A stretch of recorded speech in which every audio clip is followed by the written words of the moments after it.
Good evening, boxing fans. This is a Radulich and Broadcasting Network TV party tonight. Extra boxing commentary. Anthony Joshua versus Andy Ruiz Jr. Brought to you by DAZN. DAZN. I am your host, the mandated reporter, and frankly, I'm mortified, Mr. Mark Radulich. And joining me tonight, as they always do on these boxing extravaganzas, first, our lead commentator, our boxing expert extraordinaire, Mr. Toxic Masculinity to you, Patrick Mullin. How deep into your Nargisets are you there, sir? Those are gone. When did you start? I probably, sun was out a couple of hours before NXT, sometime between 2 and 5 p.m. And what was it, a case, a six-pack? How many did you have? I had 12. Oh, my. But there was moonshine and Tito's, so yeah. Did you go to a party? No. Okay. Just hanging out with your bad self? Pretty much.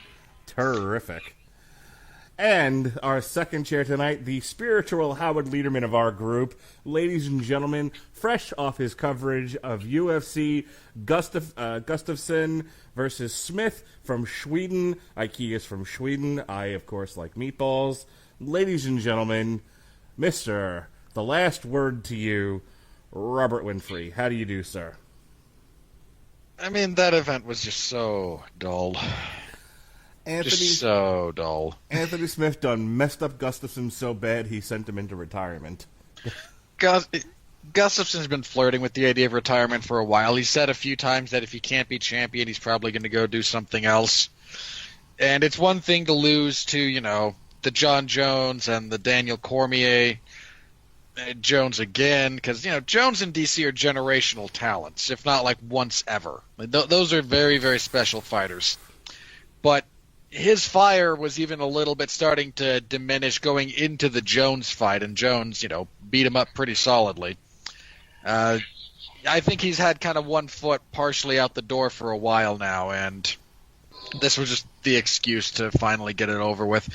Speaking of 1 foot out the door, are we even remotely close to fight time here? I think we're getting there. I feel like we're ready for walkouts any minute now. A fighter could show his presence any minute. You never know. Neither fighter even has their gloves on. Yeah, I see Brian Kenny. I see Sergio Mora for some reason. Yeah, he was on that show with Stallone and Sugar Ray Leonard. And why are there flags in the ring, and why is the canvas green? First of all, honestly, you guys should look up this video on YouTube of Sergio Mora just for your own amusement. He's sparring with a 67-year-old Roberto Duran, and Duran is just lighting him up with ease the whole time, and he can't hit him. And Duran's in jeans. It's fantastic. So let me say this before this goes any further. I have two things I need to say, and I need to get this off my chest. Number one, I think Gustafsson should learn to wrestle. Then he can show up to the next GCW Bloodsport in 2020 here in Tampa. That's what I think Gustafsson should do. With that said, I want to thank Pat for hipping me to Bloodsport. It's my new favorite thing. I started my morning with this. I got up this morning. I had my bagel with lox because I'm a Jew, and I sat down and I put on the fight app, and I saw. Is Duran actually wearing his glasses in this sparring? No, I can't quite tell that, but yeah, he's in street clothes. And I saw GCW Bloodsport, Josh Barnett's Bloodsport this morning, and it was the start to the best birthday ever. It was just what a wonderful day this has been. All right, back to boxing. So, Pat, if you could sober up for just a moment and give us... Good luck with that. Joshua, 4 inches taller and has 8 inches of reach on Ruiz Jr. for the tail of the tape. This should end quickly. All right, Pat, give us the 50 words or less on this fight. Andy Ruiz is stepping in as a replacement fighter. How do you see this one going? What kind of threat does Andy Ruiz represent to the one true heavyweight champion, Anthony Joshua? Who's also ducking Deontay Wilder. That's a debatable question about being Okay. Let me rephrase the issue there. They don't want to fight each other, so they're not going to. Well, Deontay Wilder doesn't want to fight Anthony Joshua. Tyson Fury doesn't want to fight Anthony Joshua because Anthony Joshua is going to beat the piss out of both. Yeah, Deontay Wilder. Apparently, Wilder and Fury agreed to a rematch. You just stole that from me. Yeah, I was just going to say Deontay Wilder announced on Twitter today that I think after whatever the next Tyson Fury fight is, which is coming up soon. Yeah, some Euro bump. They're going to meet for a second fight sometime in the future, and I'm sure it'll be just as horrible as the first fight. Go ahead, Pat. Let's talk about this one. I'm sure it will. So the threat Andy Ruiz poses is that of a banana peel, where if you do not know where you're going and you just flagrantly step in such a direction and there is a banana peel lying there, there's a good chance you will slip and then fall and then potentially hurt yourself. And that banana peel is a heavyset Hispanic man named Andy Ruiz Jr. So not to be confused with John Ruiz, who is a heavyweight of many years ago. So what we're saying here is if Anthony Joshua maybe does meth or cocaine or something before the fight, or is otherwise distracted, maybe his manager dies right before the fight, something along those lines, he might be a bit distracted, and Andy Ruiz could take advantage. Otherwise, this is. I know your manager dying had you all messed up inside. Okay, this is hilarious. Duran is just clearly getting the best of Mora everywhere. Thank you for letting me know this exists. This is so great. For sure. It's such a great video. Okay, incidentally, for anybody who's ever tried to tell me that Sergio Mora was any type of good, here's a 65-year-old former lightweight champion just having his way with him, lighting him up in jeans. So fuck you. Wearing a belt. He's in jeans with a belt. Even if Duran is God, which he is. No, the only way Joshua... I think the best chance Ruiz has is that Anthony Joshua has secretly been married to Courtney Love for 6 years, and her constant nagging and just existence has made him suicidal. No, but if you marry Courtney Love, she murders you. That's right. Dude, Cobain killed himself. Nope. Courtney Love doesn't have the mental capacity to orchestrate a murder. It doesn't take a mental capacity. It takes money and the appropriate redneck to put the shotgun in his face. Dude, he killed himself because he realized how bad his music was and that he'd been just living in this terrible, terrible facsimile of drug-induced reality for basically his entire life, and the world was better off. Hey guys, who's got more brains than Kurt Cobain? The wall, the floor. You should teach that one to my son. He likes corny jokes. Does he? Does he like Frank Bruno, who we're seeing a video of? That's Chris Eubank. So, I don't quite understand why DAZN felt the need to do this, because, if you're Showtime or HBO, and or you're doing. I don't understand DAZN as a whole because the service sucks. Or you're doing boxing on cable television where you have to sell commercial time and you're into a block of time, so you have to eat up a certain amount of minutes. Okay, so I get the extra packages. This is a streaming service. Can we get the fuck on with this? No, dude, DAZN sucks. You have clearly not been exposed to that much of the UFC's programming on ESPN Plus. No, but I did see 106 Toy Story 4 commercials today. The same exact commercial. Yep. Hey, you know what doesn't do that? The Fight app. I'm just saying, ESPN Plus, despite being a premium streaming service, runs ads. Yes, it does. And it annoys Jeff to no end. It annoys me a little bit. I mean, look, it's still also $5 an hour. $5 an hour. $5 a month. DAZN, because the service is terrible. I heard an interesting argument about why UFC Fight Pass is still around. Okay. And I think part of the reason... Was the answer Jews? No. Welcome to the Radulich Broadcasting Network, everyone. No, the answer was that there's a lot of content on Fight Pass that that if it were to leave Fight Pass would probably wind up on DAZN. And so they're keeping it around more as a kind of a screw you to this alternate streaming service. Oh, you can't have this boxing promotion. You can't have kickboxing or jiu-jitsu tournaments or any of these other things that you might want to diversify your platform with.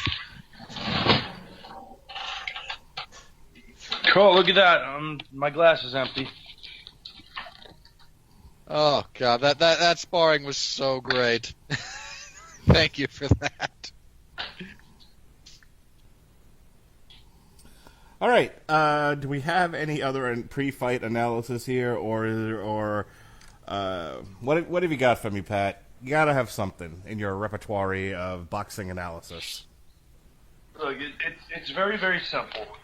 Over this shitty, horrible streaming service that I can't say enough bad things about, you're going to see the best heavyweight fighter in the world.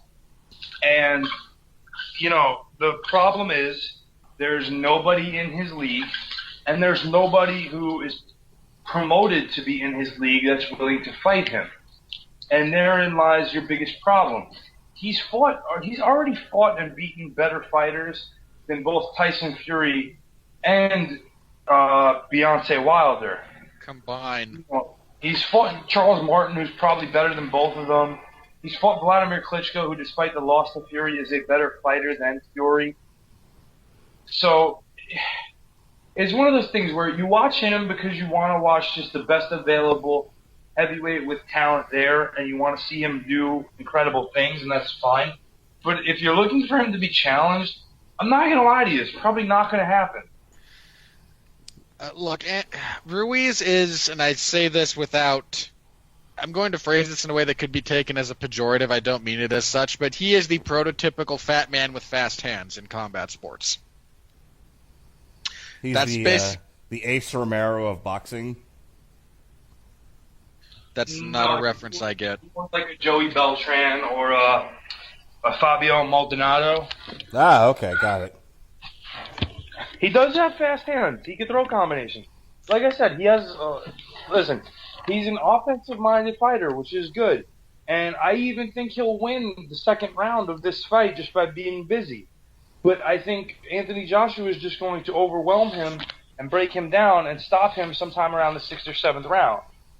You don't know who Ace Romero is? I know who AC Baby is. No, I know who he is. But I thought you don't watch MLW, you didn't watch AEW?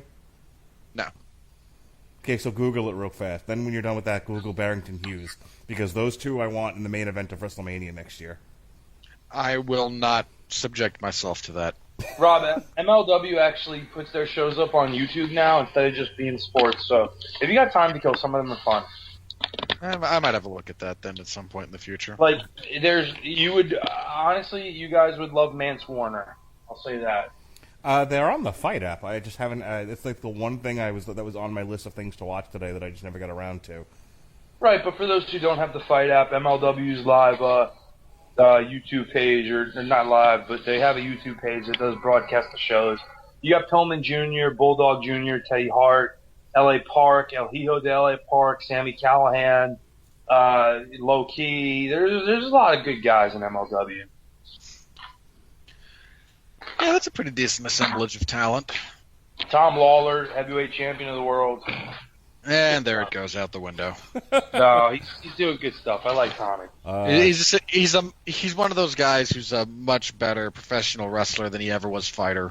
Can you imagine he's a poor man's Matt Riddle? Can you imagine can you imagine a future where Matt Riddle and Tom Lawler wrestle at WrestleMania? Tom Lawler, no. Matt Riddle, yes. Well, no. Yeah. According to Triple H, and again, as I said earlier about the Velveteen Dream, I say the same thing about Matt Riddle. Please just leave them in NXT until Vince dies, and then bring them up, because those two... And then have Bromania. Yeah, then have Bromania. Velveteen Dream, Matt Riddle, main event, WrestleMania. It's destined. Destined. The new Steve Austin and The Rock right there. Hey, Velveteen Dream is a darn good professional wrestler. Agreed. We see Anthony Joshua walking out finally. Yes. This only took an hour and a half. I watched some broadcasts from British boxing over the last few days, I've been on a Mike McCallum kick in terms of watching a particular fighter. Interesting choice. I don't know how much of Mike McCallum you guys have watched, but if you want to watch a very technically sound, no wasted motion, excellent fighter, McCallum is a great case study in point. What weight now, class? He fought junior middleweight, super middleweight, light heavyweight. Okay.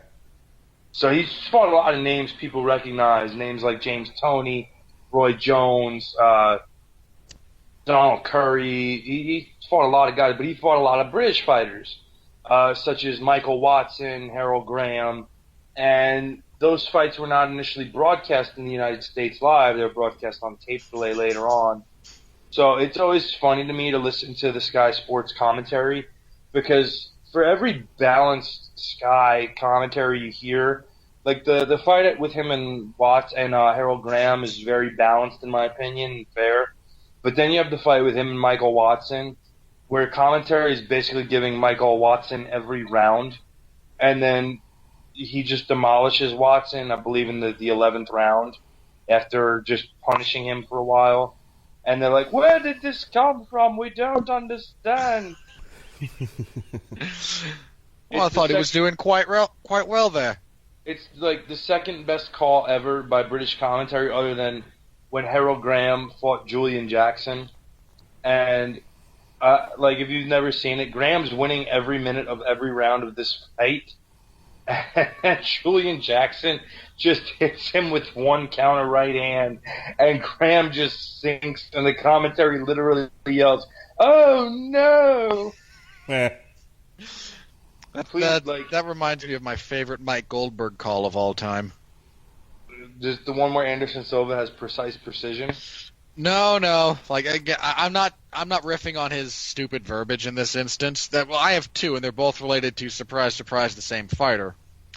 The fact that he just completely ignores everything Rashad Evans does, up to and including the knockout of Chuck Liddell. If you actually listen to I mean this in all seriousness, if you rewatch that fight and you listen to Goldberg's commentary, it's so bad that on the final exchange he calls Liddell's uppercut rather than Rashad's overhand. So Pat, and then the best one is when Shogun knocks him down with that left, and Goldberg just very sadly goes, "Oh no!" and then has to be quiet for a few minutes while Rogan actually calls the action as he's sobbing into his beer. If the machine that powers Mike Goldberg actually has emotions. So Pat, I was trying to teach Jonas. We were hitting mitts the other day, and I was trying to teach Jonas bob and weave drills, and so I don't hit him, on the side of the head. I tell him duck, and I showed him how to bob and weave, and I showed him what to do in the drill. He has decided that every time I yell duck, he's going to take a bump. So the correct thing to do as a parent would be to kick him every time he does that. I'm looking at there. And then he will realize, oh, this isn't the best idea. I think I did. I think he'd throw himself on the ground. After the third time, I said, Jonas, stop taking a bump. I need you to stand up and just duck. And my fat ass actually demonstrated a bob and weave, and then he did it again, and at that point I just kicked him. So, yeah, now you need to have him start watching videos of Jack Dempsey and Joe Frazier. Darn right. I could barely get him through Adam Cole versus Johnny Wrestling.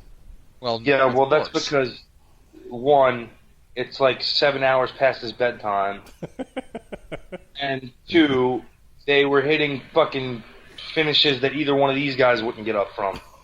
Fair enough. Hey, look, a Canadian destroyer on the floor. I wonder if that will actually be the finish. Nope. Yeah, I don't know at what point in history finishers became a thing of the past in wrestling, but boy, do I miss it. Look, I think I said this in the group chat. This is what happens when a bunch of dorks watch old tapes of All Japan and Noah, when there was a very specific match style that revolved around, we have like 2 or 3 moves that can believably end a match. We're also going to probably have to hit them more than once. And this is just baked into the reality of the style that they wrestled. And then everybody has one real F you, if I hit this, it's genuinely over. And they just used it like, Kenta Kobashi hit all of like 5 burning hammers in his entire career. That's how rare they are. And it seems like all these theater nerds who went into wrestling looked at that and went, so what if we did all that, but then also you kicked out of the match killer? That seems to be the mentality. It's just stupid. Mark, I'm also very disappointed that you did not see Jed and myself at Bloodsport. I was looking, and I swear to God I thought I saw Jed.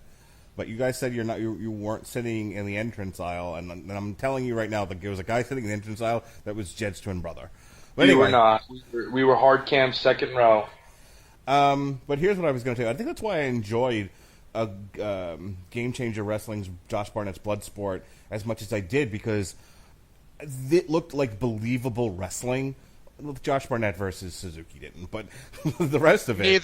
Neither did Frank Mir doing anything other than rolling his way down the aisle because he's fat. A lot of it looked fairly believable, and it looked like...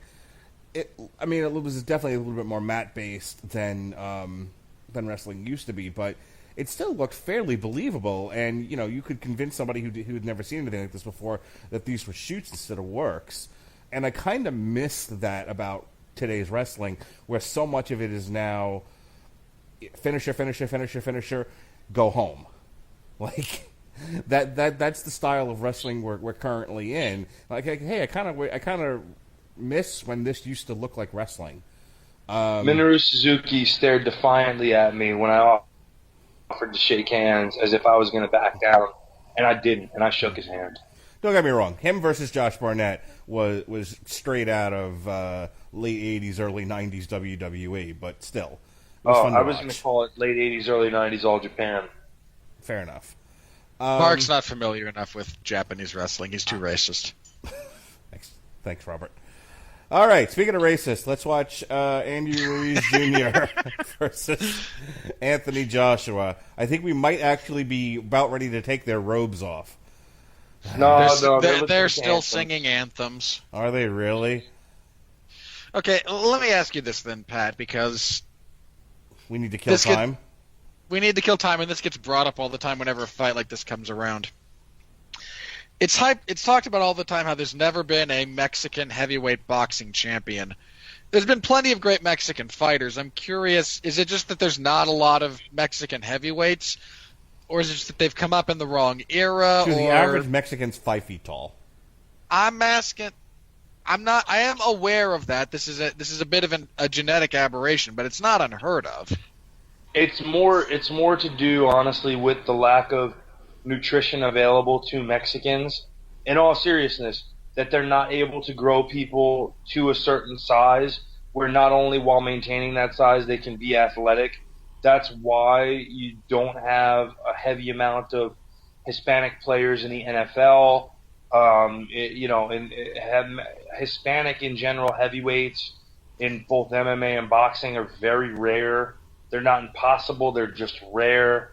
It just does not happen often. And a lot of times when you do see them, they have the physique of a Joey Beltran, or in boxing a Chris Arreola, where they're just very heavy and not athletically built. You also have the issue of the Aztec and Mayan genetics in that area of the world, which were traditionally short people of stature. Short people got no reason to live. I was about to go into the history of the actual Latino cultural group, but I think that's a better. I think Pat's response was better. It's a story about a bear and a bunny that comes along, and then the bunny lost his family, but the bear becomes a new family. Something like that. Yeah, they're actually announcing the judges.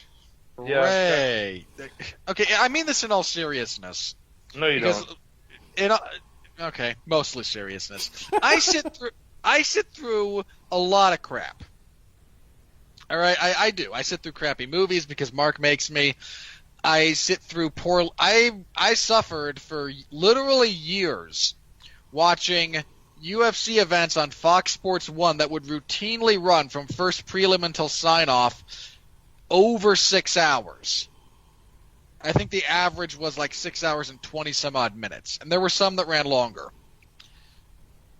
I mean, the event today was not as bad, but yeah, it was pretty bad. It started at 8. It was about a 5-hour event, I think, but they also lost at least one fight in the week to the build-up. I think they had another one fall out previously they just didn't replace. Yeah, and I say this in all seriousness. For you to have to cover that stuff, God does not want you to live. No, God wants me alive so I can continue to suffer. I've made my peace with this reality. But when you get to a big boxing match like this, I don't think there's anything worse than the pacing of an event like this, where the previous fight ends and we have 40 minutes, exaggeration, but not by as much as you'd think, of downtime especially for a bunch of ridiculous pageantry. Like, why are we still singing national anthems? I'm fine with pageantry if it's well done. Like, I think it was me and Mark were watching way back when the Vladimir Klitschko-David Haye fight. Oh, boy. And, no, I'm not even talking about the fight. We all know that was terrible. But no, I know what you're talking about. The ridiculous opening. Where they had this crazy opening with all the lineal heavyweight champions of the past, and then, it got to the point where George Foreman is there in person and, sitting there with the newspaper, and, all of a sudden, it's like, oh, hey, and introduces Vladimir Klitschko. That was cool. Nothing after that was cool. I mean, I like David Haye's entrance. David Haye's entrance seemed like... Didn't David Haye not actually show up for half of his entrance? Yes. They set off the pyro they set off the pyro for that fight, and he just wasn't there. David Haye had a Triple H entrance. We're in the center of the ring getting instructions, guys. We're about to go underway. All right. We'll get started in 20 minutes then. Andy Ruiz looks like a cholo who just got out of lockup in central booking. Did. Yeah, no, he was an admin confinement, and then they walked him to the ring. I mean, I wish I could say you're incorrect in that assessment, but you're not. I said 6 rounds. I feel like I'm being generous. You are. All right. Folks, if you turned into this podcast to hear us analyze boxing, we're finally underway. Hot diggity. And we start off with a left to the body from Ruiz. Ruiz is real soft, isn't he? Yeah, he is. His belly button is showing. Good Lord, you don't do that. And I mean, he's not Ace Romero big, but he's too... He's just giving Joshua targets for all of Joshua's body work, for everybody who's not aware of why I'm saying that, your belly button is the line where you wear your trunks. If his trunks do not fit over his belly button, good Lord, what is going on? So Andy Ruiz more area to hit. Andy Ruiz Jr. looks like one of the guys from the FX Tough Man contest. I missed those. Those were great. I was looking for them online today because I really wanted to start a podcast where we would review each episode, one episode at a time. And I can't find where it's streaming anywhere. Wait, you'll do that, but you won't do World's Strongest Man contest? I didn't say I wouldn't. All right, well then let's work on that one. Okay, fine. Where is the entire series streaming? I've got them all on YouTube. Yeah, no, those exist on YouTube, I believe, in their entirety, going back at least 15 years. YouTube account called HIT Strongman. Okay, we'll talk about it. We'll talk about it when we're not trying to cover boxing. All right. So basically, Andy Ruiz is stalking behind the jab here. Yeah, but the jab is Joshua's, and it keeps hitting him. So Joshua's just encircling at this point, playing defense. Ruiz can't make up the distance. He can't get past Joshua's reach, even though Joshua isn't throwing that too many punches at this point. Oh, this is going to end with body shots. Yeah, that was a nice jab to the body from Joshua there. Ruiz has nothing for him at the moment. He's going to have to really corral him, and his footwork isn't good enough to actually do it. What are the Vegas odds that Andy Ruiz's shorts are going to fall down mid-round? Well, Joshua's a 15-1 favorite, so I'm saying the shorts are probably 3-1 favorite over Ruiz. But here's the thing. I don't like Joshua leading to the body because he's going to open up opportunities for Ruiz upstairs. And while you're still in the first 3 rounds, I would still consider Ruiz dangerous. It's heavyweight. The first 3 rounds are always dangerous. Yeah, but if he's going to go body and then quickly head behind it, I'm fine with that. And there's Ruiz trying to work something in, but just Joshua's catching all of it on his gloves. I would say after round 3, Mexican Porky's gas is going to be gone. Yeah, Joshua's game plan here seems to be just wear him down slowly and safely with body shots, jabs. He hurt him with a jab there. That was a stinging jab. I'm guaranteeing you somebody from DAZN told him, do not end this before round 5. Someone told that to Deontay Wilder, and then his opponent realized, oh crap, if this goes 5, he's going to gas and I'm going to knock him out. So we better audible the finish. Yeah, so he took a Jonas bump. Yeah. And Oof. Joshua looks very relaxed in his corner. Yeah, he's barely sweating. He looks like he's getting a blowjob. He's just like, eh. He married? No, I think he's smarter than that. He's young too. He's what, 20-something? Yeah, he's 28, I believe. And he's probably wondering what he's doing in this fight other than collecting a paycheck. He's collecting Well, a this paycheck. is what happens when the other 2 shitbags won't fight you. Right. I mean, again, he was supposed to fight. This was, for those unaware, this was supposed to be him and Jarrell Miller, right? Yeah. Yeah. Which while still heavily favors Joshua, is a more compelling fight. Yeah, I think Jarrell Miller is better than Fury and Beyonce. Well, Andy Ruiz Jr. is just winging hooks at Joshua. There it is.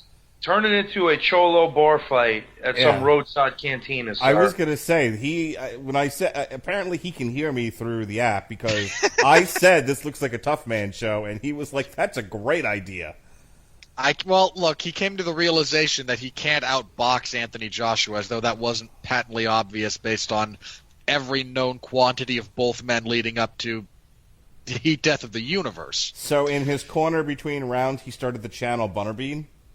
Yeah. I mean, look, again, he's not going to outbox this guy. He's just not. See, the only thing that you see Joshua do that if I was in his corner, I would tell him, I don't want to see you do that, is throw a single jab to the body and not follow to the head immediately, because I don't want to give Ruiz any opportunity. And when you bring yourself down to his eye level, again, we're still in the early part of the fight. He's not gassed yet, and he has fast hands, especially for a heavy-set guy. Well, I don't want to see him doing that. If he's jabbing to the body, he better be coming back with 2 to the head right behind it. The other problem is that there's such a height difference between him and Mexican Porky that every time he goes low, he has to almost bend over, which is leaving him open for an uppercut or a hook from Ruiz. Yeah, Ruiz can't throw an uppercut. There's too much chafing along his arms and his flank. And Ruiz throws an uppercut and, oh, we've got bacon. But the thing is, he can minimize the risk of that if he follows by not throwing a single body shot. He needs to come back upstairs to the head, especially with the jab, and just continue to use that jab to either force Ruiz back or just protect himself from a counter right hand while being defensively responsible with his own right hand. And there he threw a right hand over Ruiz's jab, and there a left hook, which got him, which we'll probably see more of. Yeah, Joshua's left hook has always been one of his money punches, and I mean the left hook's a great punch generally for an orthodox fighter, as long as you can properly position it. Because if you don't, you're out of position, and then you tend to get countered. But Joshua's more than a talented and hard-working enough fighter to know when to use what the weapons at his disposal. Yeah, and Beyonce Wilder doesn't even throw a left hook, so there's that. He doesn't throw punches. He just he does the old Showtime! He does the windmill thing with his arms. Like, all right, I'm going to do this, and I'm going to walk forward, and if you get knocked out, it's your own fault. The Lisa Simpson method. Yeah. Yeah. And we see round 2 of this sparring session is ended. Mark, did I legitimately ruin Deontay Wilder for you when I told you, yeah, he sucks because this, and this, and then you watched him and saw him? I have eyes. Okay. Yeah, but you were, despite knowing that, you had for a long time also kind of gone, you know what? I like watching this guy fight. That hasn't changed. It should. For me, you got to remember, when I first discovered Deontay Wilder, I think he had just become heavyweight champion, and I saw clearly there was an effort to push him, to market him, and I enjoyed the marketing packages behind him. Look, I root for people to succeed, and I thought, okay, well, it's been a while since we've had an American heavyweight champion that people could identify with and relate to. I thought, you know what, maybe this will be good for boxing. I didn't realize how much he sucked at the time. The last one of those we had was Evander Holyfield, and the people who related to him were drug dealers who were busy knocking up 3 different women at a time. Right. So I thought, well, hopefully, maybe this will get more people back into American boxing. Maybe this will generate some interest, and these are all positive things. I didn't realize how much he sucked at that time. I've come to realize that over time. But at this point, I'm, much like The Big Bang Theory and How I Met Your Mother, I'm committed. I'm committed until this ends. You are not committed, Mark. No, you don't. All you have to do is stop. Oh, Jesus Christ. Oh. It's not that hard. Oh, good Anthony Lord. Joshua drops him with a left hook. Yeah.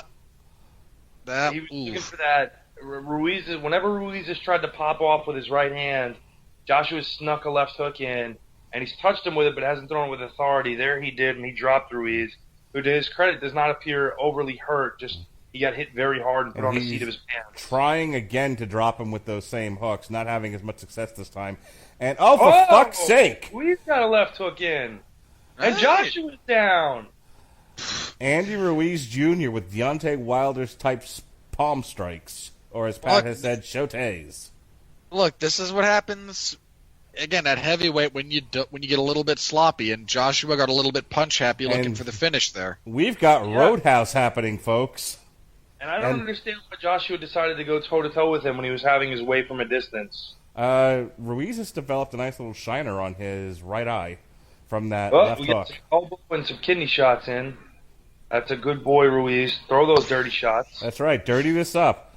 It's what he's got to do to win. He's got to get in there. He can't outbox this guy. No. Yes. So you dirty this up, get in his face, throw a headbutt or two. They're not going to stop it. This is Madison Square Garden in 2019. I'm surprised they went through the. I'm surprised they went through the effort of putting a ref in there. And he hit him again with that left hook because Joshua was just kind of hanging out on the outside, not really taking him seriously. So and there was a headbutt. So how many people in charge of who are financing this app kill themselves if Ruiz wins? None. Yeah, none. This app is based around Canelo. You know that, Mark. True. Yeah, look, Joshua isn't a proven commodity in the United States. This is his first fight in the United States. So we're saying that they just needed content. That's what this is. And now This he's is just throwing. content. Well, no. It's dead body jabs again. It's not just content. They're taking the opportunity to try and grow this again, the best heavyweight in the world by and large. Who And he is gets caught again in the struggling? corner. Oh, Jesus Christ! So, This is the funniest thing in the world. And When I that is said a that, clear knockdown. That is a clear knockdown. this is a When 10-8 round for fucking Ruiz. No. It is now. it's a 9-8. No. It's a 10-8. Ruiz got dropped in this round. Yeah, but you have to give the winner 10. Really? That's stupid. So technically it could be a 10-9, but I'm scoring this a 10-8. Yeah, that's Yeah, why I came up with 10-8. Fair enough. No, this is when I joke that Joshua is ducking Deontay Wilder, it's not because he's not as good a fighter. He's a much better fighter than Wilder, but this. I bet I'm guaranteeing you, if Ruiz ends up winning this fight, Deontay Wilder goes on Twitter tomorrow and is like, when are we fighting, Anthony Joshua? When? No, he'll challenge Andy Ruiz immediately and blow off the Fury rematch. And you see, where did this come from? He hits the left hook. That's the one that... Ooh, how did Ruiz not break his right arm there? Okay, I'm calling it now. If Andy Ruiz Jr. beats Joshua for the title tonight, he fights Deontay Wilder in Texas. He does. But you see, where Joshua made the mistake is, again, he went inside with Ruiz, and we're still in the wheelhouse of when Ruiz is dangerous. And I believe I said Ruiz would win the second round. It's the third, not the second, but you were correct. So, But yeah. so I'm off by a little bit, and largely because he would be more active than he was. Oh God, yeah, he fell down in a hammerlock. Ow. Yeah, and it's because Joshua was throwing lazy punches to the body and not in combination. Then when he got close enough inside, he started throwing combinations with his hands down in Ruiz's wheelhouse, giving him the only chance he had to win. Yeah. Some shockingly bad decision making by Joshua there. He's so clearly the superior fighter in every respect that, again, you gave this guy's one way into this fight. Joshua is now looking at that banana peel on the floor going, you know what? Maybe I won't slip on it. Let's just see what happens. So, now, the referee's starting to warn Andy Ruiz for those kidney shots. He should just still take them and take the point if it happens. Well, he's not going to win this thing on a decision. So, I mean, I think the first 2 rounds went to Joshua, and that third round was 10-8 for Ruiz. Agreed. So it's an even fight. Yeah, but he's not winning this thing on points. Come on. Joshua gets the left hook in again, but he's kind of fallen in love with being in the pocket too much with this guy when he shouldn't. No, you want to talk about Stefan Struve levels of not wanting to use your reach.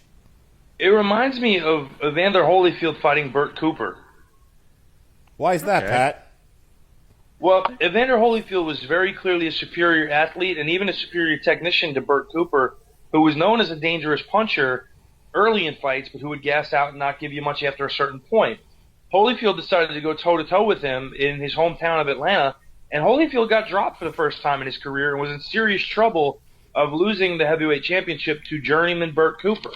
Was Holyfield known for not bothering to use his reach?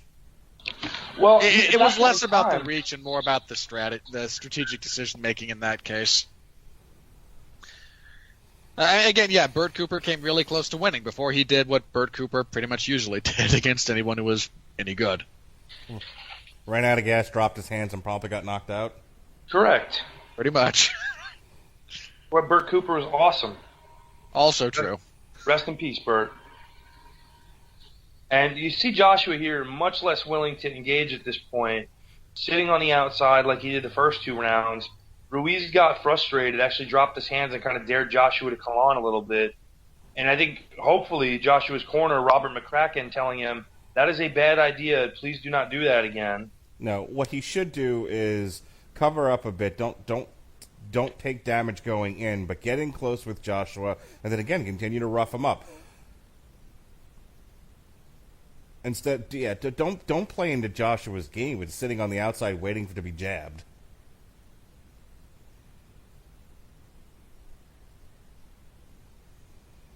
All right, so we're in the corner with Ruiz here, Pat. What are they telling him other than, again, don't sit on the outside? They have to tell him to make it ugly, and every time that Joshua throws that body jab, Ruiz should either be jabbing with him or throwing a right hand over the top of it, a hook-style right hand, to club Joshua with when he tries to reach in with that. Because Joshua's still throwing one at a time of those, and if you do that and you reach in and you drop your hand, there's a good chance a smart counterpuncher will catch you. And, he's already given Ruiz a lot more respect than he deserves, and that's how Ruiz got into the fight. Now, I think that was a better round for Joshua just to get his legs back under him. But Joshua needs to start working his own right hand into the fray because Ruiz is still throwing short jabs to get inside, and Joshua can counter right over the top with the right hand. Robert, who would you give that last round to? Yeah, it's almost a draw round for me. I might lean towards Joshua if I'm going to lean. Mm-hmm. Because, again, he just got his legs back under him, but despite it being mostly a recovery period for him, Ruiz still really struggled to score with meaningful offense over the course of the entire round. And Joshua's leading percentage-wise with power punches, 34-30. Yeah, and again, those power punches under the stats, they count. When Ruiz is throwing those kidney shots in the clinch that are just arm punches, those are counted among the power punches landed. Ugh, now, you see Joshua feinted the right hand over the jab there. Ruiz backed away. Joshua needs to continue to feint with that and come back with the left hook if he wants to bait Ruiz and get him like he did in that round where we saw 3 knockdowns. Pat, explain to the people why Anthony Joshua insists on keeping his left hand at his waist, where it doesn't belong. Well, he doesn't. He wants to invite Ruiz into his power range, and by dropping the left hand, he's encouraging Ruiz to take more chances. As you see right there, they trade right hands. The problem is you need to have the proper defensive reflexes to be able to utilize that. You need to be able to tuck your chin and shoulder roll. You need to be able to quick step one way or the other depending on what punch is coming at you. And if you don't do that, you will get caught by leaving your hand down there. Right. Floyd Mayweather was really, really good at that because his hand was practically in his pants, but he had enough speed and technique and fluidity that he was still able to deftly avoid punches, shoulder roll, etc. So he could afford to do that. Joshua doesn't seem to have nearly the hand speed or the reflexes of a Floyd Mayweather. No, and go ahead, Robert. Again, some of that is just the size of the individuals involved. You're not going to get too many heavyweights, legitimate heavyweights that have the kind of foot speed and hand speed and reflexes necessary to execute that kind of a defensive plan. And that's not a knock on the division. I have no problem throwing shade at heavyweights in general. This one isn't one of those things. It's just a reality of being a guy that big. Joshua feinted that left jab to the body and came upstairs with the hook. That was the best punch he's landed since being dropped twice. Yeah, Ruiz is starting to bite on those feints a little bit, too much. I mean, again, I get that he's outgunned here by and large, but Joshua is really going to start drawing him out with those. Every little motion of his shoulders, Ruiz is starting to react to a little bit.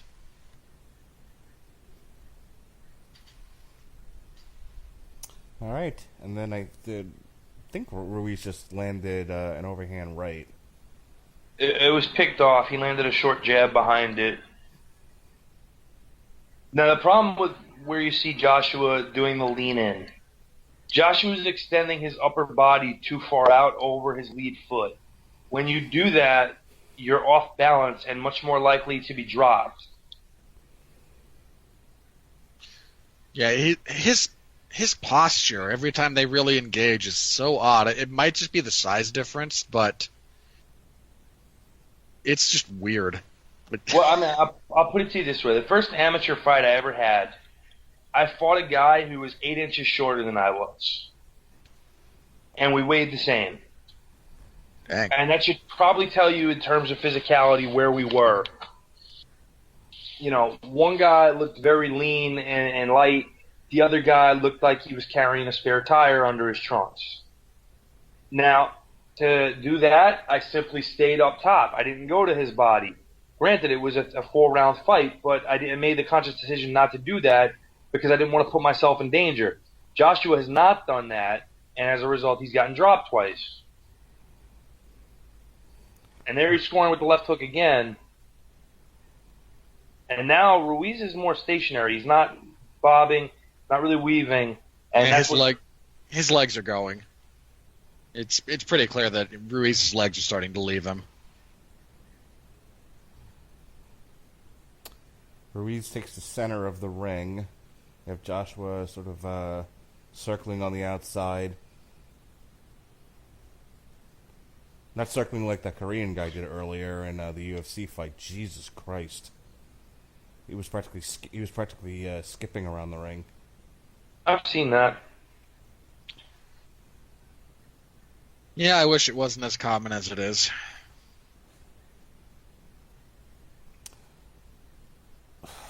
Lots of feinting going on here. Kind of just Joshua's throwing his left arm out there. Technically I guess it's a jab, but he's more just sticking his fist out there. Yeah, that's a feeler. That's not a real jab. CompuBox will count that as a jab, but he's really just trying to touch and feel and draw a reaction or just keep distance. But again, he's reaching in, and there you see he eats a counterpunch. He's got to stop reaching in. He's got to make Ruiz come to him, and Ruiz will come to him. A pretty decent left hook there from Ruiz. So it's funny because when they tie up and Ruiz is throwing shots into the kidneys like that, he's not digging with them. He's just kind of flapping his arm into there almost nonchalantly instead of really making it count and digging it, maybe trying to go underneath the rib cage. Well, and here's the other part. Like, we just saw a clinch there. Joshua was pulling back from it, not doing anything with it, and then Ruiz with a couple body shots inside. That's what he's got to do. Joshua didn't lean any of his weight onto Ruiz, make him carry the weight, didn't use his height, and now Joshua's getting lazy inside defensively when they clinch, kind of just relying on the referee's command to tell Ruiz to stop punching. If you got hands free, you can punch. See, this is what I hate, because you introduced me into an Anthony Joshua Klitschko fight, and he was fighting differently. It was a much better fight, a much more technical fight. And then it's like, okay, I get a chance to see this guy fight live, and he's fighting like he's on ether. Right, and he's getting very easily hit right now. Good right to the body from Ruiz, a left hook upstairs. He missed a roadhouse left hook, but it's almost like he's in a daze. He's not even trying right now. No. Maybe his manager did die before the fight. And he's talking to him. And his wife told him he can't do it. God, Adrian's terrible. She really is the worst woman in the history of Hollywood. That was a very good round for Andy Ruiz Jr. Yeah, I'd give him that round. I'd absolutely pretty give him clearly. that round. Yeah. So it's like, what, 3 rounds to 2 for Joshua? Yeah, but there is the 10-8. Yeah. Now, if I'm Robert McCracken, I am slapping the shit out of Anthony Joshua in the corner. And I don't mean verbally. I mean, I'm literally open-handing and just whapping him. He might want to just take down his pants and hit him with his dick. Maybe that'll wake him up. I mean, Robert McCracken was a good fighter for a long time. He was in America. He was a middleweight, and he fought for a world title once. But he coached the Olympic team. He did very well for himself as a trainer. And I don't know what's into Joshua in this fight, but there's just no motivation there. I get that taking on a late sub is a difficult thing, but if Joshua showed up like this to fight Jarrell Miller, I think Jarrell Miller would have knocked him out already. Yeah. Jarrell Miller would not have let him out of the third. All right, we are into round 7. This has already gone. Jesus Christ. Well, we've got Roadhouse here. Andy Ruiz no, that's not really a knockdown. He kind of tackled him there. But it was after Yeah, that was a club behind the head. I would not have scored that a knockdown. Nope, but he's getting the count anyway. Andy Ruiz just opened up and laid in a series of wild hooks. That'll be his only meaningful offensive burst in this entire round. And Joshua's response is to wink his eyebrows at the camera. And now that was a legit knockdown.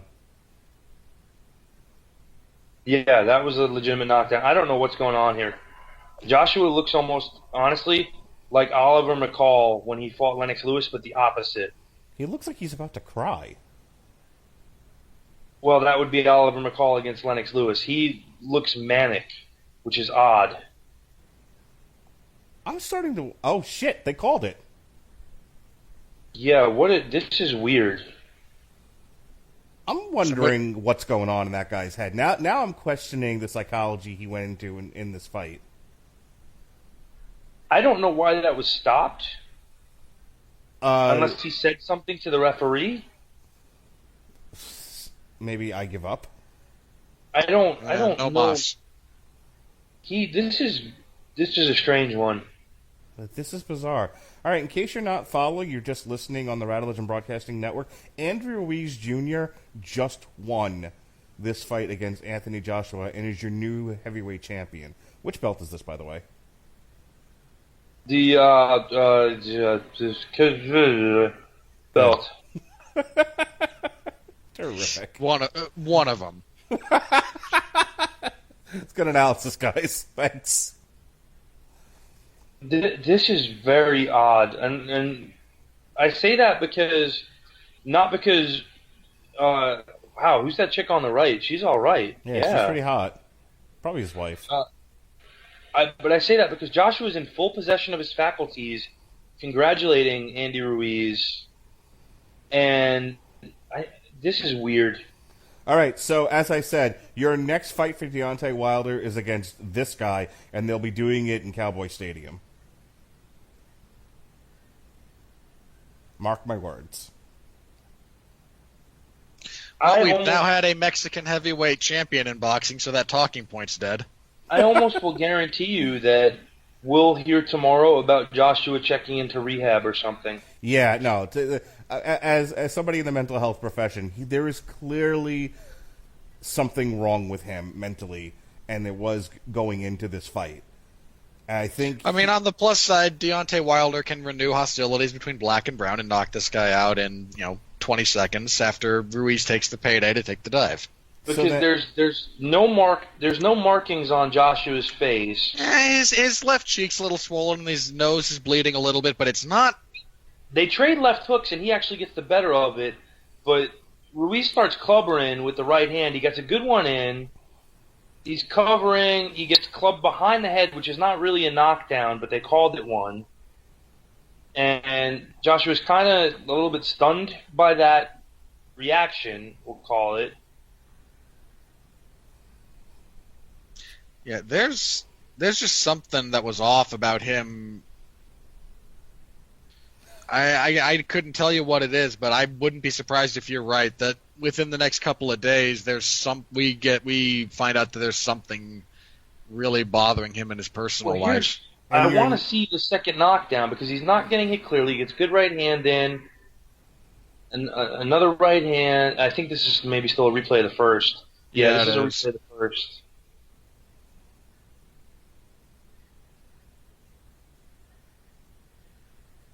Okay, so this might be the second. He hit him in the back of the head again. So he's gonna walk. He's gonna walk into the corner. The ref's gonna say, "Come here," and he's not coming. He's not stepping towards him. Well, okay, the mouth guard's out, so the referee picks the mouth guard up. He can't see him, first of all, so he can't come to him. The referee's talking to him. Joshua appears in possession of his faculties. Referee's saying, "Do you want to fight?" It looks like, and Joshua nods his head yes, and then the referee stops it. And that's odd. That is bizarre. Okay, so Andy Ruiz Jr., the Radulich Broadcasting Network has one request. Before your next fight, hit the road a bit. Do your road work. Lose some of that flab. Get some abs, maybe. Maybe not have as many tacos. And let's get into some shape before your fight with Deontay Wilder. Let's get those shorts up, buddy. Look, again, he's going to take a payday to take a dive against Wilder because that's what happens. All right, so what belts are those? The WBA Super Belt, the IBF, the WBO, and IBO. So if Deontay Wilder beats this guy, and he probably will, because Roadhouse, does that make Deontay Wilder then the super heavyweight champion? He would be the undisputed heavyweight champion at that point. Yeah, he'd have all of them. Okay, well, folks. That's the fight that we need to see next. Then we really don't need to see Herky Jerky versus Beyonce Wilder 2. Except Herky Jerky, I really feel will win that fight. God, can you imagine Andy Ruiz Jr. versus Tyson Fury? What an ugly mess that's going to be. See, I don't think it would be. I think Andy Ruiz just doesn't give a shit and wouldn't do the normal stuff you do against Tyson Fury, where he freezes guys. And this is odd. Anthony Joshua is posing happily with Andy Ruiz and his trainer for pictures. This is weird. Yeah, I don't think I've ever seen that kind of this kind of reaction to that.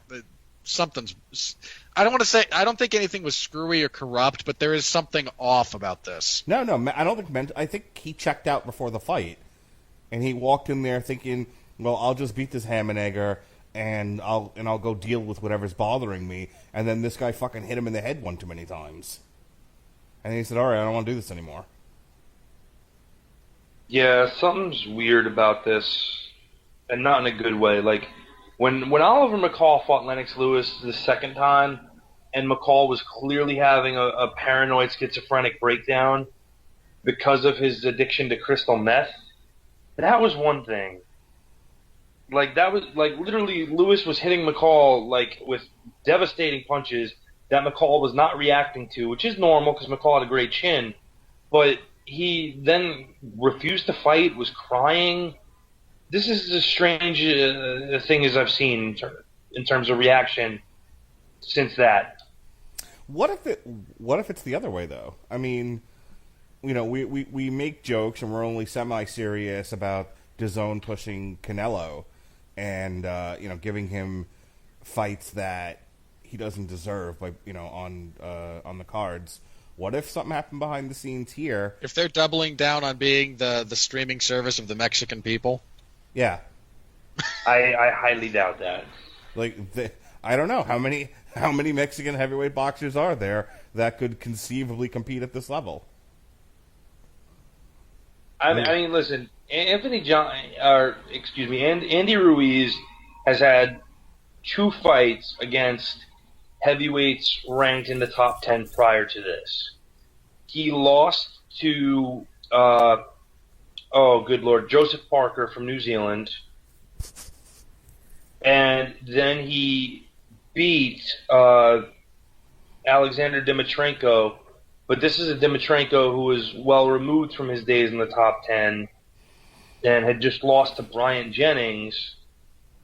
So, there was nothing there that would indicate this as a strong possibility or anything of the kind. I mean, for odds makers to list this as 15-1 in favor of Anthony Joshua, that's pretty staggering.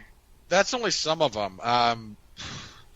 He was higher depending on where you were.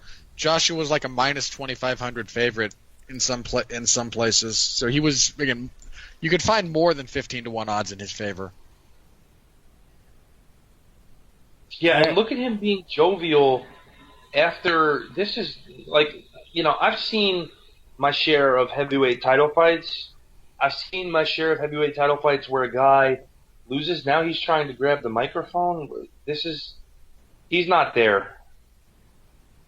I don't know if one of those shots to the back of the head really knocked something loose in him. But yeah, there's something really off about him right now. Do you guys have the sound on? Because I don't know what he's saying. I don't have the sound on. No, but I can try to turn it on here in a second. Well, at this point, it's over. All right. Well, hang on. I think I'm a little bit behind you, so I might be able to hear. They're trying to interview him. He puts over Ruiz.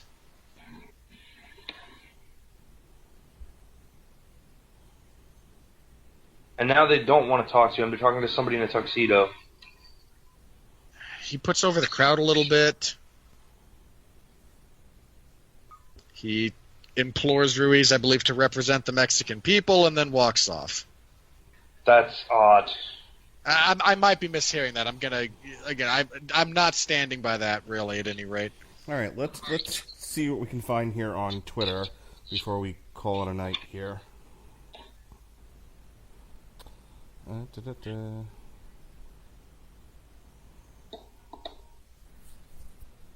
Still a lot of feedback about the NXT show and comparisons to AEW. That it was so much better, all right, and it wasn't even that great of a show. Bill Simmons, I'm just stupefied, and it was a legit win, too. He beat the hell out of him. What just happened? And Kevin Clark put up a picture of Ruiz and said, this guy is the heavyweight champion of the world.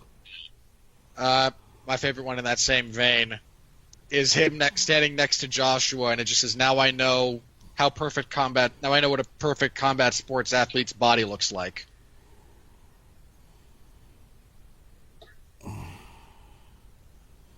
Eddie Hearn's apparently saying they're going to try to do a rematch. Okay. Why? Kevin Iole. Yep. Is your not worth reading. In your opinion, is Ruiz over Joshua a bigger upset than Douglas over Tyson? Okay, here's the thing. It should be, but it isn't. Because Douglas over Tyson shouldn't have been seen as that big an upset as it was in hindsight. According to FightNights.com, 7 minutes ago, Joshua spat out his mouthpiece. Quit. I don't know. I'm not sure about that. That would flabbergast me because, again, he was hurt and dropped against Vladimir Klitschko and came back and won. No, I'm not going to be able to explain this one. Oh my God! So FightNights.com, Wilder Joshua will never happen, and then somebody replying to him, Wilder will kill Joshua.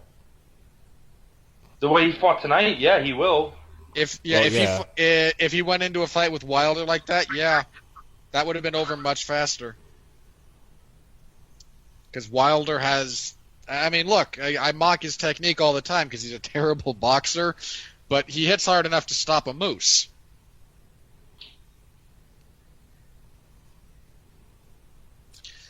Yeah, that was really odd. And, I mean, Ruiz should enjoy his fame for 15 minutes or so. And I don't see him winning a rematch depending on whatever is wrong with Joshua. And if he fights Wilder, I mean, you're not going to out-roadhouse Deontay Wilder. It's just not going to happen. Yeah, this is just odd. Well, Hurricane Helms just congratulated Andy Ruiz Jr. And Andy Ruiz Jr. wrote him back. Much love, bro. We gonna win first, then have some cake and Mexican flag. Not sure why the Mexican flag is involved in the consumption of cake, but okay. Hey, Mark, what are you doing September 14th? God help me, I'll be back to work, but let me look at my calendar. Because you should come up to Atlantic City, because just announced 1 hour ago, not even kidding, Josh Barnett's Bloodsport 2 from the Showboat in Atlantic City. Probably not going to make that, but I will definitely watch it on the Fight app. Wait, they're interviewing Joshua again. Okay, everyone, well, let's turn this up and let's hear what he has to say.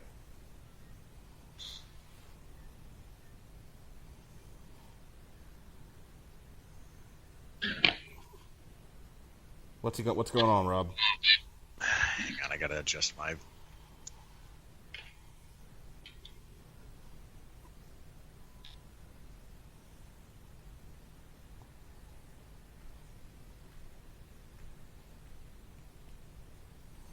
Okay, update. He says he's trying to play this positive, like this proves he has power in him and that he just wanted to get in there and finish the fight. Just got asked about the Klitschko knockdowns relative to this. He just said this isn't his night. Actually just said it's good for TV and good for DAZN. Great. Asked about him protesting the stoppage. He said, I want to fight.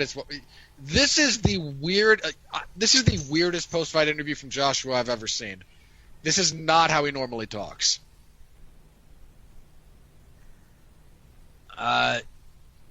He says it's about the long game, not the short game. He's trying to set up for some kind of comeback, but... Against who? Makes no excuse. It was his own fault. He got caught.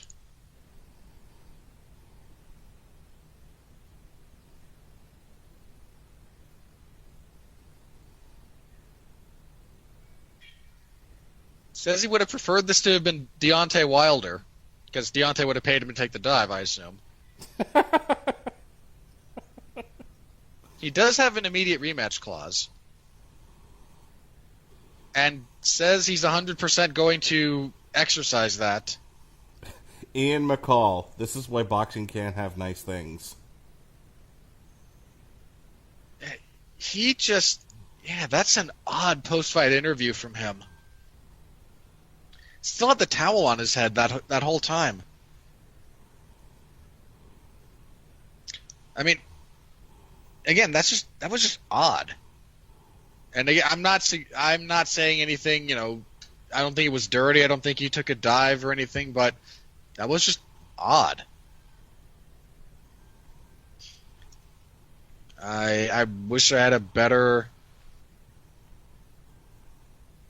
adjective for it. According to the Fight Ghost, PBC, is now in total control of the heavyweight straps. This is not good. This feels like what MMA would be if Paul Wintello won the UFC title. Don't fear Andy Ruiz, fear the consequences. Another one from the Fight Ghost. Rematch clause in effect. Hearn Days, Joshua Ruiz 2 in UK, November. I wonder if... Oh, God. This is going to sound so stupid. But I wonder if he didn't take proper preparatory action relative to fighting in the States for the first time.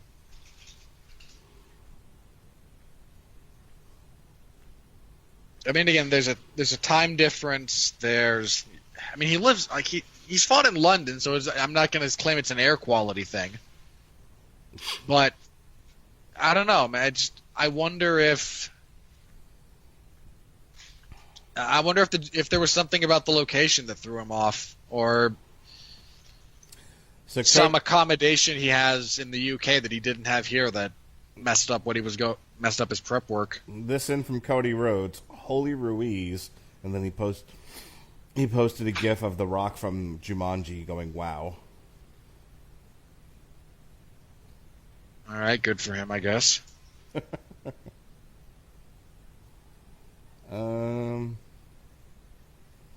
That's it. That's kind of all I got from Twitter at this point. All right. Yeah, he's really happy. Like, Joshua looks like he has the ambiance of a man who won the fight. Okay. That is so weird. And Anyway. this in from JBL, the Mexican Rocky. I love this. Pretty boy just got his ass handed to him. Good shit, pal. Yeah, JBL is useless. This in from Ian McCall again. If you're managed by Eddie Hearn or thinking about it, run. That's fair.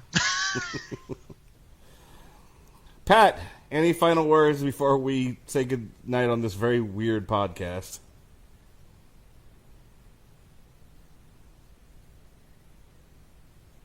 Okay, I'm not looking at my computer. I don't know if we lost Pat. Robert, any last words before we say good night on this very weird podcast? I was on mute and didn't realize it because I was trying to listen to Joshua's interview. Okay. Weird interview. It was very, very strange. He's on drugs. Like, I'm sorry.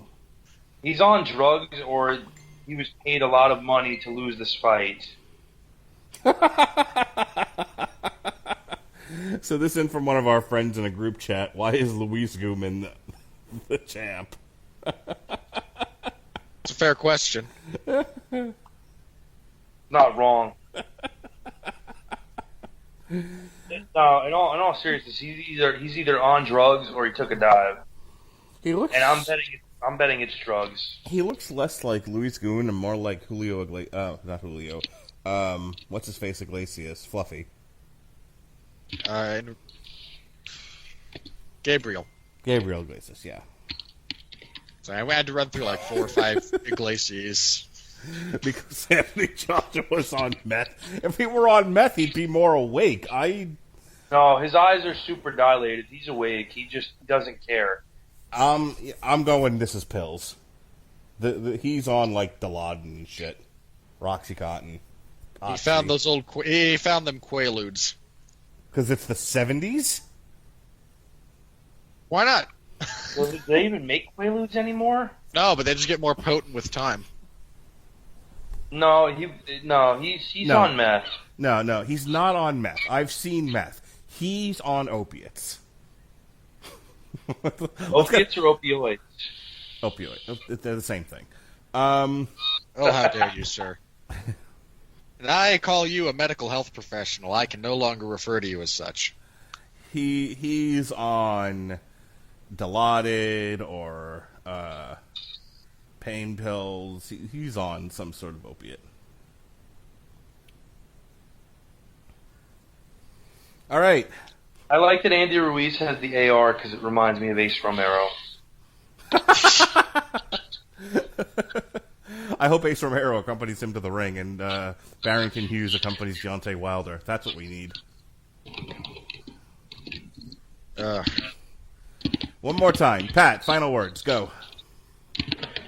Kids, this is why you don't do drugs, or if you do drugs, you don't do them at certain times. That way it doesn't hurt you. Getting ready for a heavyweight title fight is not a good time to be imbibing. Okay, so this was a bizarre night. Tomorrow, we will review NXT 25 All Hail the Super Kick, the otherwise known as the Death of the Finisher, otherwise known as NXT TakeOver 25. It's Godzilla week all week long here on the Radulich Broadcasting Network. We've got we're already up in the archives. I made the mistake of having my kids on a podcast. Remind me never to do that again. No, we should try that again. Have you listened to it? No, not yet. It's a nightmare. Well, that matches the movie you were talking about then. So my son, who couldn't take the fact that my daughter was getting all the attention because she could actually, believe it or not, make a coherent point every now and then about the movie, decided he was just going to scream through the whole thing and make ridiculous sound effects. So there's that. Or he would, if someone would say something, he would then say, "I'm that," and whatever. So there's my son screaming in the background, my daughter who overtalked over Alexis and Jesse until I finally changed it so that she could hear them, and then she only talked over them half the time. But she's a small child. They think they have the most interesting points. They really do. Yeah, Mark, that's why you got to throw kids in a garbage can. Well, I don't want to do that. I like my daughter, but I don't think she's quite ready for the podcasting world just yet. I like how you left your son out of that statement. So anyway, you can go ahead and check out this nightmare of a podcast that we did, a commentary over Godzilla 1998. Terrible movie. Which I now have to rewatch. No, save yourself. Before on trial this Thursday. In the meantime, we've got a review of Godzilla, King of Monsters, on JMU Hollywood. We've got the comic book. Here's a spoiler for that movie. Mark hated it. I loved it. No, that's how these things go. No, I enjoyed it. It was a fun movie. Godzilla. The most recent New Godzilla. one? Yeah. Hey, the autistic kid I brought with us didn't think it was too bad. Oh God, why did you have to bring that into this? Nobody cares. Fantastic. In the middle of all this Godzilla-ness, we've got Jesse's one pick on the Metal Hammer of Doom this year, a Legion, Apoptosis. And then we take a break on Friday. No podcasts on Friday. No podcast on Saturday. And then we pick things up again Monday, June 10th with the Dark Phoenix / X-Men week. We've got X-Men: The Dark Phoenix Saga. Otherwise, did you see the news about why there were so many reshoots for this crappy movie? No, please go on. Apparently, their ending was basically the same ending as Captain Marvel. Terrific. And they just couldn't have two movies that close together and with a glowing woman flying off into space. So we have the Dark Phoenix, or otherwise known as Chris Claremont, is a wordy bitch. On Monday, yeah, he sucks. We've got. There may not be a bigger shitbag writer in comics than Chris Claremont. I don't know. Tom King seems to be taking that mantle up these days. Go ahead and fucking come at me, ex-nerds, you fucking bunch of queers. Safe to call.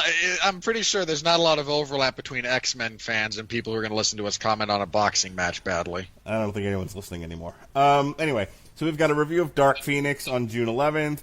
Rob's going to join us for a review of Oakley Dokley Howdly Toodly. And then, right on, Flanderinos. And then on Thursday, we'll have an on-trial for X-Men 3, The Last Stand, the first stab at doing a cinematic Dark Phoenix movie. Nothing on Friday. Seriously, guys, Last Stand was really, really bad, and for some reason, the same writers did this one. Who thought this was a good idea? So is it really the same writing team? There is a person. I don't know if it was a writer who's now the director or a writer who's once again a writer.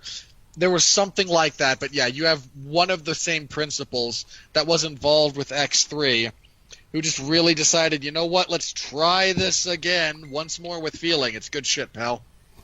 So on Saturday, June 9th, we've got Josh Warrington versus Kid Galahad. We've got Maurice Breedis versus Christoph Glowacki on DAZN, and Tyson Fury versus Tom Schwartz on ESPN Plus. Mark, we could finally have a Jewish heavyweight champion. Terrific. Well, which one would that be? Oh, Tom Schwartz? We've had them. Hang on, we've had Jewish heavyweight champions before, just way, way back in the day. So does that mean we're going to do boxing coverage of that? Huh? It's absolutely not. Ah, damn it. So all three of those boxing matches we're not bothering to cover, correct? God, no. Terrific. I mean, look, Mark, if you want to put yourself through the pain of watching them, I can't control what you do with your free time. Oh, no, I can't. I would rather watch Ken Shamrock versus Dan Severn 2 4 times in a row. The following week, we've got Andrew Graham making a special appearance on Source Material. We're going to look at Gotham Central Book 1. We'll have a review of Dan Mew Hollywood Men in Black International. We'll be reviewing the new Rum. Hang on. Men in Black International might not be the worst thing ever. We'll have a review of Rammstein's new self-titled album, Rammstein. God, Mark, just cut my wrist now, please. And then finally, all of us nerds are getting together to complain about the rest of you as we do a Screaming Boy podcast entitled Toxic Fandoms. That's right, we're going to complain about fans. So God, this is just the worst of everything. This is the worst lineup I've ever heard. Second. So, the following week, we've got Heroes in Crisis on Source Material. Mark, let me get on that Screaming Boy with complaining about fandoms, for the love of Christ. Sure. You can join the rest, all 12 of us are going to be on that one. We all pick one. Is there only one fandom I can call out and tell they're terrible? We'll be reviewing Toy Story 4 on June 25th, the new Amon Amarth on June 26th. And then, believe me, there's a reason that when you said that's the worst lineup I've ever heard, I went, it's not. And then, Jesse and I will be reviewing Black Mirror Season 5 on June 27th. The boxing that weekend is Charlo versus Adams. Huh? No. All right. Mark, I don't think you understand. I'm never doing a boxing show again. Okay. And then we finally end this series of podcasts for this month with Jessica Jones, Volume 2, The Secrets of Maria Hill. It just gets worse. The last of the Red Hot Netflix Marvel series. Do you not want people to listen? Jessica Jones Season 3 on TV Party tonight, July 2nd. And then finally, the last plug of the night, we'll be reviewing the new Upon a Burning Body on the Metal Hammer of Doom. You really don't want people to listen. No, that one will do fine. This is like Mark's trying to tank the whole fucking thing because he's going to go on sabbatical for a minute. So Mark's pulling a Joshua. No, I'm bringing my computer into the hospital. This is Mark trying to blame his illness for the declining quality of shows, so that when he gets better, like he'll rebound so tremendously that people will give him credit for this. No, in reality, go ahead. He's producing the Radulich and Broadcasting Network equivalent of WWE 2019. Now I almost want to read the July calendar just to see if I can have Pat have a stroke.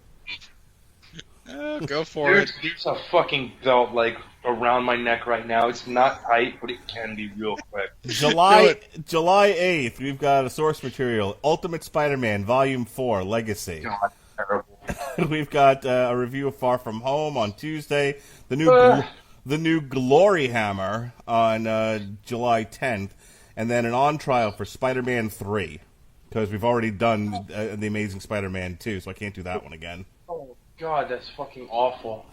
On July 15th, we've got a Source Material, Doom Patrol, 2016, Volume 1, Brick by Brick.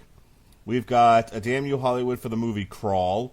We've got a new Texas Hippie Coalition on the Metal Hammer of Doom. And then we've got a TV party for the DC Universe Doom Patrol on July 18th.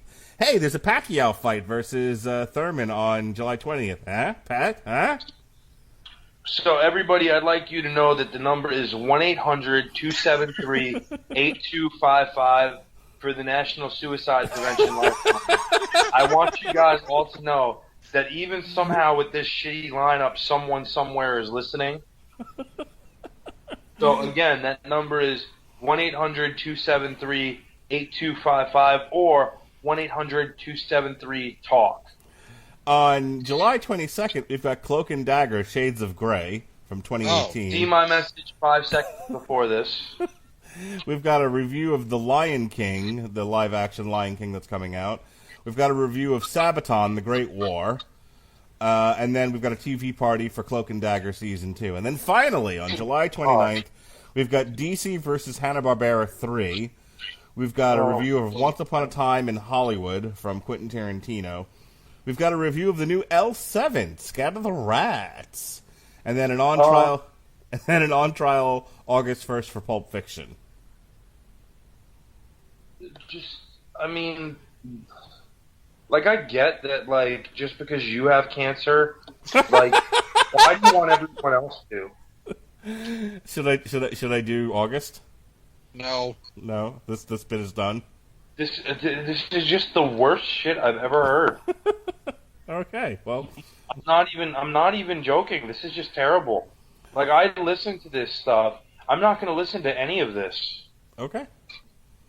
Like, it's so bad. I will say this. Pat convinced me that we will be doing a TV party in October. October 3rd. We'll be doing it for BH 90210.